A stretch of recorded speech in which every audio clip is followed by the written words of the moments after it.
Mga kababayan, Carrier Strike Group ng Amerika sumugod na sa South China Sea. So ito yung pamagat na ating bibigyan ng komentaryo, question, criticism, reaction video, kung ano man inyong mga saloobin dyan, pwede rin naman kayo magbigay ng komentaryo dyan. Dahil ito yung maiinit na balita ngayon, tungkol sa West Philippine Sea natin. Alam nyo naman na West Philippine Sea, so talagang inaangkin ng mga incheck na to, itong mga chekwa na to. So okay, so kung bago ka pa lang sa aking channel, please don't forget to subscribe and like our YouTube channel. Okay, so and also please paki-subscribe din kay Maharlika TV. So sa kanyang video to, so bibigyan natin reaction. Ito kasi ito yung mainit na balita, tungkol sa ating teritoryo dyan sa West Philippine Sea. Okay, please like and subscribe na lang muna sa ating YouTube channel. Okay, so umpisa na natin to.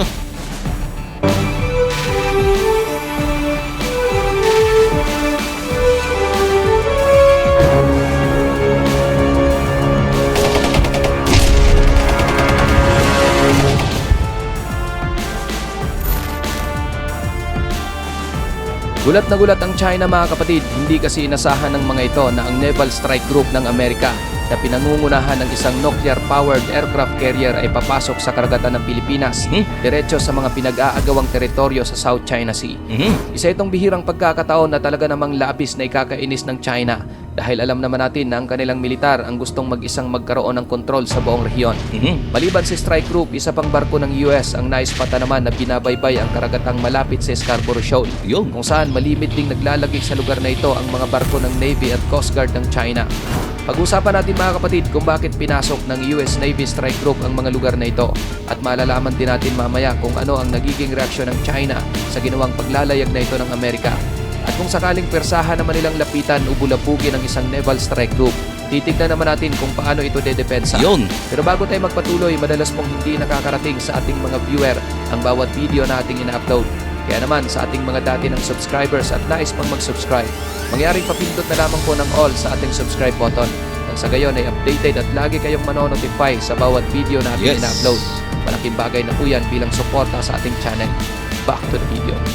Nito lang December 24, 2024, isang ulat ang inilabas ng Newsweek kung saan isa umanong December 24, itong nakarang December lang Naval Strike Group ng US Navy ang naglakbay patungo sa South China Sea. Ang nasabing strike group, mga kapatid, ay pinangungunahan ng aircraft carrier na USS Carl Vinson, kung saan bago sila dumiretso sa South China Sea, dumaan muna ang mga ito sa karagatan ng Sulu sa Pilipinas. Ang USS Carl Vinson aircraft carrier ay pangatlo sa Nimitz-class nuclear-powered super carrier. Isa ito sa 11 operational na aircraft carrier ng US Navy na mayroong humigit kumulang 3,000 na mga personnel at multiple destroyer na mga escort. Base sa mga ulat, kapatid, simula nitong December 1, 2 beses nang nagpadala ang US Navy ng aircraft carrier sa South China Sea. Una, ipinadala nito ang isang carrier strike group na pinangungunahan ng USS Abraham Lincoln. Mula ito sa Middle East na kasalukuyan ng nakadaong sa kanyang daungan sa San Diego, California.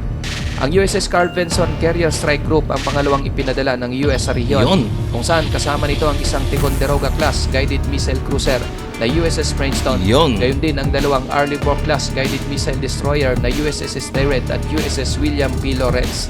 Teka, bibigyan natin ng komentaryo to. Tingnan nyo naman kung gaano kahalaga ang Pilipinas sa Amerika. Tingnan nyo naman parating nagpapatrolya dyan sa South China Sea or West Philippine Sea ang mga naval asset ng Amerika tulad ng Carrier Strike Group. So ibig sabihin yan, handang-handang tumulong ang Amerika sa Pilipinas. Ang nasabing strike group ay hindi lang sa dagat ng Sulu dumaan. Binaybay din ng mga ito ang Surigao Strait na nasa timog silangang bahagi ng Pilipinas patungo Pakanluran. Ayon sa report ng US Navy, ang USS Carl Vinson ay mula pa sa kanyang home port sa San Diego, California, kung saan umalis ito at na-deploy noon pang kalagitnaan ng November. Maliban umano sa mga fighter jet na talagang nakatalaga na sa carrier na ito, idinagdag pa rito ang 6 na F-35C Lightning II mula sa kanilang base sa Japan. Inaasahan na ang USS Carl Vinson ay mananatili sa kanlurang karagatang Pasipiko habang ang isa pang US aircraft carrier na USS Harry S. Truman ay kasalukuyan ang nasa Middle East upang protektahan naman ang Red Sea mula sa mga banta ng Houthi na nasa Yemen.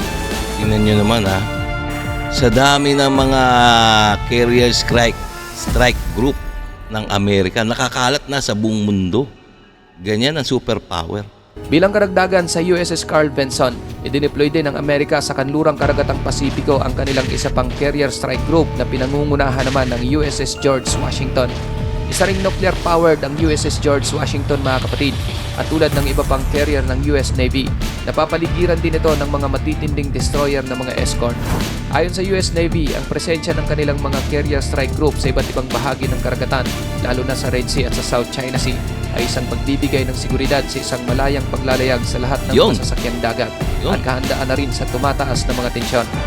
Maliban sa mga carrier strike group, naispatan din ng Philippine Navy ang isang research vessel o ocean surveillance ship ng Amerika na nasa paligid ng Panatag Shoal habang nagsasagawa naman ang ilang China Coast Guard vessel ng pagpapatrolya sa lugar.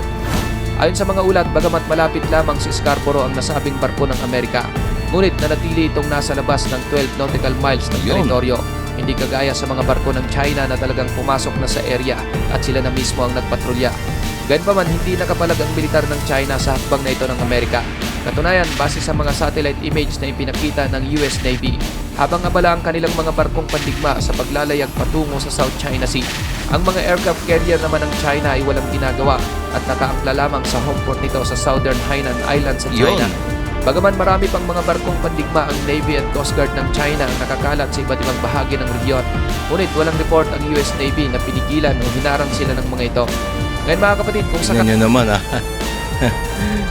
once na tingnan nyo, hindi nyo ba nahalata mga kababayan, no? Tingnan, tuwing naglalayag ang mga barko ng Amerika diyan sa West Philippine Sea, tingnan nyo naman nakatiklop. Kumbaga sa aso, nakatiklop ang buntot ng mga China, di ba? So ibig sabihin, takot na takot talaga sila, no? Pagdating kay Uncle Sam. Kali namang pumalag talaga ang China at magpumilit na lumapit sa carrier strike group ang kanilang mga barkong pandigma o mga fighter jet. Ganito ang posibleng mangyari. Ang aircraft carrier ay napakahalaga para sa US Navy. Nagsisilbi itong military airport ng US na maaring magpalipat-lipat ng lokasyon kahit sa ang panig ng mundo hanggat mayroong karagatan. Ang isang carrier ay tipikal na naglululan ng nasa 70 hanggang sa 80 mga aircraft. Kabilang dito ang mga fighter jet, bombers at mga support aircraft. Kung pagmamasdan mo ang isang aircraft carrier, mapapansin na easy target ito dahil sa kanyang laking at mahirap maitago. Maaari itong atakihin gamit ang isang drone o mula sa mga barkong pandigma na mayroong long range na mga kanyon at cruise missile. Atakihin mula sa ilalim ng dagat gamit ang submarino na nagtataglay ng mga mapangwasak na mina at torpedo. Pwede rin itong atakihin gamit ang mga eroplano na mayroong matitinding bomba at missile. Ngunit ang ganyang mga senaryo ay napaghandaan na ng US Navy. Kaya naman mayroong escort ang isang carrier na tingnan nyo naman, yung Amerika, handa yan sa lahat ng senaryo na paghandaan na nila yan, mga guys. Mga barkong pandigma na tinatawag nilang Carrier Battle Group. Ang Carrier Battle Group ay binubuo ng isang aircraft carrier kasama ang luna nitong mga eroplano, 2 guided missile cruiser, 2 destroyer, 1 frigate, 2 submarino at 1 supply ship.